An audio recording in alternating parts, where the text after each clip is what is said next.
ದುಬೈನಲ್ಲಿ ನಡೆದ match T20 match. Bharat ಗೆಲ್ತು, ಪಾಕಿಸ್ತಾನ ಸೋಲ್ತು. ಬೇಡ ಅಂದೆ ನೊಯ್ಯುತ್ತೆ ಬಿಡ್ತೀನಿ. ಭಾರತ ನಡೆದುಕೊಂಡ ಅಂದರೆ ಭಾರತೀಯ ತಂಡ ನಡೆದುಕೊಂಡ ರೀತಿಯ ಬಗ್ಗೆ ಪ್ರಪಂಚದಾದ್ಯಂತ ಚರ್ಚೆಗಳಾಗ್ತಾ ಇದ್ದವು. ಒಂದೇ ಒಂದು ಸಲ ಹ್ಯಾಂಡ್ ಶೇಕ್ ಸಹಿತ ಮಾಡಲಿಲ್ಲ ಇವರು ಪಾಕಿಸ್ತಾನದ ಆಟಗಾರರ ಜೊತೆಗೆ.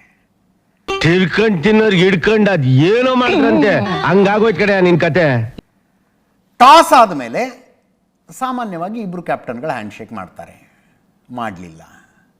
ಮ್ಯಾಚ್ ಮುಗಿದ ಮೇಲೆ ಮಾಡ್ತಾರೆ, ಮಾಡಲಿಲ್ಲ. ತಮ್ಮ ಪಾಡಿಗೆ ತಾವು ಸಂಭ್ರಮಾಚರಣೆ ಮಾಡಿಕೊಂಡು ಡ್ರೆಸ್ಸಿಂಗ್ ರೂಮ್ಗೆ ಹೋಗಿ ಬಾಗ್ಲಾಕೊಂಡ್ಬಿಟ್ರು. ಇದು ಚರ್ಚೆ ಆಗ್ತಾ ಇದೆ.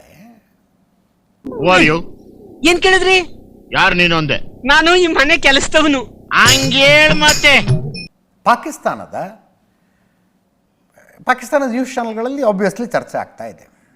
ಅಲ್ಲಿನ ಮಾಜಿ ಕ್ರಿಕೆಟಿಗ ಮೊಹಮ್ಮದ್ ಯೂಸುಫ್ ಕೆಟ್ಟ ಶಬ್ದಗಳಲ್ಲಿ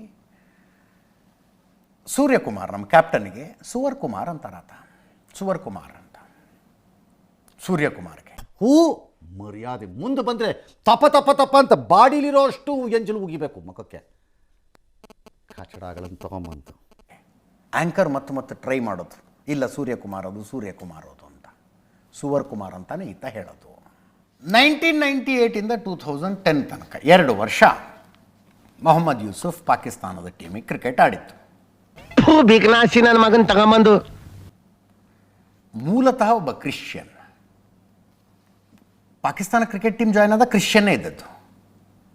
ಸ್ವಲ್ಪ ಕಾಲ ಕ್ಯಾಪ್ಟನ್ ಆಗಿ, ಬಹುಶಃ ಏಕೈಕ ನಾನ್ ಮುಸ್ಲಿಂ ಕ್ಯಾಪ್ಟನ್ ಆಗಿದ್ದು ಮೊಹಮ್ಮದ್ ಯೂಸುಫ್.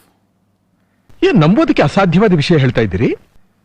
ಮುಂಚೆ ಹೆಸರು ಯೂಸುಫ್ ಯೋಹಾನ ಅಂತ ಕ್ರಿಶ್ಚಿಯನ್ ಆಗಿದ್ದಾಗ, ಮತಾಂತರ ಆದ ನಂತರ ಮೊಹಮ್ಮದ್ ಯೂಸುಫ್ ಆಗಿ ಬದಲಾಯಿಸಿಕೊಂಡದ್ದು. 2005ರಲ್ಲಿ ಕನ್ವರ್ಟ್ ಆದ ಮನುಷ್ಯ. ಸುವರ್ ಕುಮಾರ್ ಅಂತೆ. ಇರಲಿ, ಏನು ಹೇಳೋಕ್ಕಾಗುತ್ತೆ ನಾವು ಅವರಲ್ಲಿ ಕೂತ್ಕೊಂಡು ಹಿಂಗೆ ಮಾತಾಡ್ತಾರೆ. ಶಾಹಿದ್ ಅಫ್ರಿದಿ ನೋಡಿ, ಇಷ್ಟೂ ವಿಷಯವನ್ನು ಅನಲೈಸ್ ಮಾಡುವಾಗ ಮೋದಿ ಮೇಲೆ ಸಿಟ್ಟು. ರಾಹುಲ್ ಗಾಂಧಿ ಕರೆಕ್ಟು ಅಂತ, ಮೋದಿ ಸರಿ ಇಲ್ಲ, ರಾಹುಲ್ ಗಾಂಧಿ ಕರೆಕ್ಟ್ ಅಂತ ಶಾಹಿದ್ ಅಫ್ರಿದಿ. ಕಕ್ಕ ತಿನ್ನೋ ಹಂದಿ ಬಂದು ಬಿಸ್ಕತ್ ತಿನ್ನೋ ನಾಯಿ ಮೇಲೆ ಕಂಪ್ಲೇಂಟ್ ಮಾಡ್ದಂಗಾಯ್ತು. ಭಾರತದಲ್ಲಿ ಸರ್ಕಾರ ಹಿಂದೂ ಮುಸ್ಲಿಂ ಮಾಡುತ್ತಂತೆ.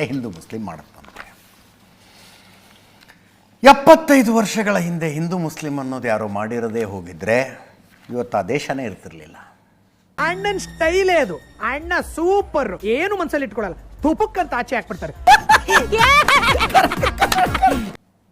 ಹಿಂದೂ ಮುಸ್ಲಿಂ ಮಾಡಿದ್ದಕ್ಕೆ ಅಲ್ವ ಆ ದೇಶ ಬಂದದ್ದು. ಆ ದೇಶದವರಿಂದ ಹಿಂದೂ ಮುಸ್ಲಿಂ ಮಾಡ್ತಾರೆ ಅಂತ ಹೇಳಿಸಿಕೊಳ್ಳಬೇಕಾದ ಪರಿಸ್ಥಿತಿ ಭಾರತಕ್ಕೆ ಬಂದಿಲ್ಲ.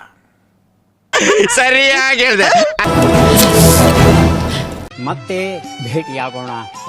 ನಮಸ್ಕಾರ.